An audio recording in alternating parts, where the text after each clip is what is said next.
Welcome to NMAX சிவல் முத்துக்கணி. இந்த வீடியோவில் நம்ம பார்க்க போகிறது ஃப்ராக்ஷன்ஸ் அண்ட் டெசிமல்ஸில் கொஸ்டின் நம்பர் 5. சைலிங் plants 4 saplings in a row. So அந்த பொண்ணு பையனும் சைலிங்கிறவங்க 4 பிளான்ட்டை வந்து பிளான்ட் சாப்லிங்ஸை வந்து ரோ வைஸில் பிளான் பண்ணியிருக்காங்க. So the distance between 2 adjacent saplings, 2 சாப்லிங்ஸ்க்கு நடுவில் இருக்கிற டிஸ்டன்ஸ் வந்து 3/4 மீட்டர். ஸோ இங்கேருந்து இதுக்கும் 3/4 மீட்டர், இந்த சாப்லிங்க்கும் இந்த சாப்லிங்க்கும் 3/4 மீட்டர்.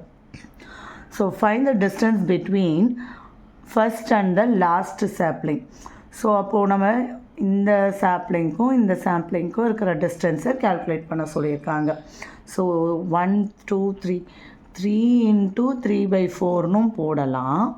இல்லை அப்படின்னா 3/4 + 3/4 + 3/4 இப்படியும் போடலாம். எப்படி போட்டால் ரொம்ப சீக்கிரம் ஆன்சர் வந்துடும்.